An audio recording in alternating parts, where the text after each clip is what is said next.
കോൺഗ്രസ് നേതൃത്വത്തിൽ ഫെബ്രുവരി 18, 19 തീയതികളിൽ ജനസംരക്ഷണ യാത്ര സംഘടിപ്പിക്കുമെന്ന് കോതമംഗലം കവളങ്ങാട് ബ്ലോക്ക് കമ്മിറ്റി പ്രസിഡന്റുമാരായ ഷമീർ പനക്കിലും ബാബു ഏലിയാസും അറിയിച്ചു. വന്യമൃഗശല്യത്തിന് പരിഹാരം ആവശ്യപ്പെട്ടും കോതമംഗലം നിയോജക മണ്ഡലത്തിലെ വികസന മുരടിപ്പിന് എതിരെയുമാണ് യാത്ര. കോതമംഗലം കവളങ്ങാട് ബ്ലോക്ക് കമ്മിറ്റികളുടെ പ്രസിഡന്റുമാരായ ഷമീർ പനക്കിലും ബാബു ഏലിയാസുമാണ് യാത്ര നയിക്കുന്നത്. ഫെബ്രുവരി 18, 19 തീയതികളിലായി കോതമംഗലം നിയോജക മണ്ഡലത്തിലെ 8 പഞ്ചായത്തുകളിലും നഗരസഭയിലും യാത്ര സംഘടിപ്പിക്കും. വന്യമൃഗ ആക്രമണത്തിൽ മനുഷ്യർ പിടഞ്ഞു മരിക്കുമ്പോഴും നിസ്സംഗത തുടരുന്ന ഇടതു സർക്കാരും MLAയും ഈ വിഷയത്തിൽ അടിയന്തരമായി ഇടപെട്ട് പരിഹാരമുണ്ടാക്കണമെന്ന് കോൺഗ്രസ് നേതാക്കൾ ആവശ്യപ്പെട്ടു.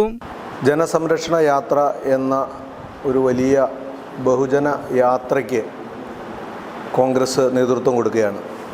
ഈ യാത്രയിൽ ജനസംരക്ഷണ യാത്രയിലൂടെ കോൺഗ്രസ് പറയാൻ ആഗ്രഹിക്കുന്നത് വന്യമൃഗശല്യവുമായി ബന്ധപ്പെട്ട് തുടർച്ചയായി ഉണ്ടാകുന്ന അപകടങ്ങൾ മനുഷ്യരുടെ ജീവനും അതുപോലെ തന്നെ അവരുടെ ജീവിത ഉപാധികളുമൊക്കെ ദൈനംദിനം നഷ്ടപ്പെടുമ്പോഴും നിസ്സംഗമായ നിലപാടാണ് ഗവൺമെൻറ് സ്വീകരിക്കുന്നത്. ദൗർഭാഗ്യവശാൽ ഗവൺമെൻറ്റിനെ പിന്തുണയ്ക്കുന്ന ഒരു ഇടതുപക്ഷ MLA, പ്രത്യേകിച്ചും CPMൻ്റെ ഒരു MLA ഉള്ള പ്രദേശമാണ് കോതമംഗലം. കഴിഞ്ഞ 9 വർഷക്കാലമായിട്ട് ഈ വനാതിർത്തിയുമായി ചേർന്ന് കിടക്കുന്ന 5 പഞ്ചായത്തുകളിലെ ഏകദേശം 80,000-ഓളം വരുന്ന ആളുകളെ നേരിട്ട് ബാധിക്കുന്ന വിഷയമാണ് ഈ വന്യമൃഗശല്യം.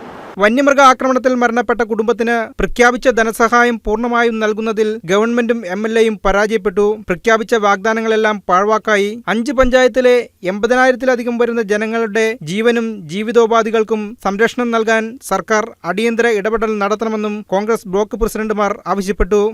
ഒരു കാര്യത്തിന് ഒരടി പോലും മുന്നോട്ട് വയ്ക്കാൻ ഈ സർക്കാരിനോ MLAയ്ക്കോ കഴിഞ്ഞിട്ടില്ല. വിദ്യുശക്തിയുടെ വകുപ്പിൽ ഭൂതത്താങ്കെട്ട് നിസാര കാശോടെ മുടക്കിയാൽ അവിടെ ഒരു ഉൽപ്പാദനം നടക്കും. അത് സംഭവിച്ചിട്ടില്ല. അതിനിടയ്ക്ക് കേൾക്കുന്നു ഭൂതത്താൻകൊട്ട് മുതൽ നേര്യമംഗലം വരെയുള്ള സ്ഥലം ഒരു കോഴിക്കോട് കമ്പനിക്ക് 25 കോടി രൂപയ്ക്ക് 25 വർഷത്തേക്ക് ലീസിന് കൊടുത്ത ഒരു വിവരവും ഞങ്ങൾക്ക് അറിയാൻ കഴിഞ്ഞിട്ടുണ്ട്. അതിൻ്റെയൊക്കെ അന്വേഷണത്തിലാണ് ഞങ്ങൾ.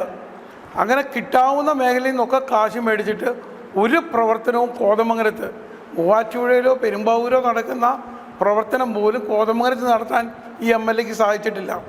ഇനി 1 വർഷം സമയമുള്ളപ്പോഴാണ് ഇപ്പോൾ ടൗൺ ഹാളിന് ഒരു കല്ലിടൽ കർമ്മം അടുത്ത മാസം നടക്കുമെന്ന് ഞങ്ങൾ അറിയണം. 1 മാസം കൂടി കഴിഞ്ഞാൽ ഒരു കല്ലിട്ടാൽ അതിൻ്റെ പ്രവർത്തനം എത്രമാത്രം മുന്നോട്ട് പോകുമെന്ന് നമുക്കറിയാം. ടൗൺ ഹാളൊക്കെ 9 വർഷമായി ഇതിപ്പോൾ ചെയ്യും എന്ന് പറഞ്ഞിരിക്കുന്നതാണ്. ഇതുവരെ ഈ നാൾ വരെ അതിലേക്ക് 1 രൂപ പോലും മുടക്കാൻ ഇവിടുത്തെ മുനിസിപ്പാലിറ്റിയോ അല്ലെങ്കിൽ അതിന് നേതൃത്വം കൊടുക്കാൻ MLAയ്ക്കോ കഴിഞ്ഞിട്ടില്ല. നിയോജക മണ്ഡലത്തിലെ വികസന സ്വപ്ന പദ്ധതികളായിരുന്ന തങ്കളം കാക്കനാട് പാത, ചേലാട് അന്താരാഷ്ട്ര സ്റ്റേഡിയം, ഭൂതത്താൻകെട്ട് ജലവൈദ്യുത പദ്ധതി, പൊതുശ്മശാനം, കോതമംഗലം ടൗൺ ഹാൾ, നിയോജക മണ്ഡലത്തിലെ റോഡുകളുടെ നവീകരണം തുടങ്ങി 9 വർഷമായി മുടങ്ങിക്കിടക്കുന്ന പദ്ധതികളെല്ലാം പൂർത്തീകരിക്കുന്നതിന് നടപടി സ്വീകരിക്കണമെന്നും കോൺഗ്രസ് നേതാക്കൾ ആവശ്യപ്പെട്ടു. ഫെബ്രുവരി 18, 19 തീയതികളിൽ നിയോജക മണ്ഡലത്തിന്റെ 8 പഞ്ചായത്തുകളിലും നഗരസഭയിലും ജനസംരക്ഷണ യാത്രയ്ക്ക് സ്വീകരണം ഒരുക്കും. 18-ന് കോട്ടപ്പടിയിൽ നിന്ന് ആരംഭിച്ച് ചെറുവട്ടൂരും 19-ന് കുട്ടമ്പുഴയിൽ നിന്ന് ആരംഭിച്ച് അടിവാടും യാത്ര സമാപിക്കും. 2 ദിവസങ്ങളിലായി നടക്കുന്ന യാത്രയിൽ Dean Kuriakose MP, Roji M. John MLA, Mathew Kuzhalnadan MLA, DCC president Muhammad Shiyas എന്നിവർ പങ്കെടുക്കും. News desk KCV news.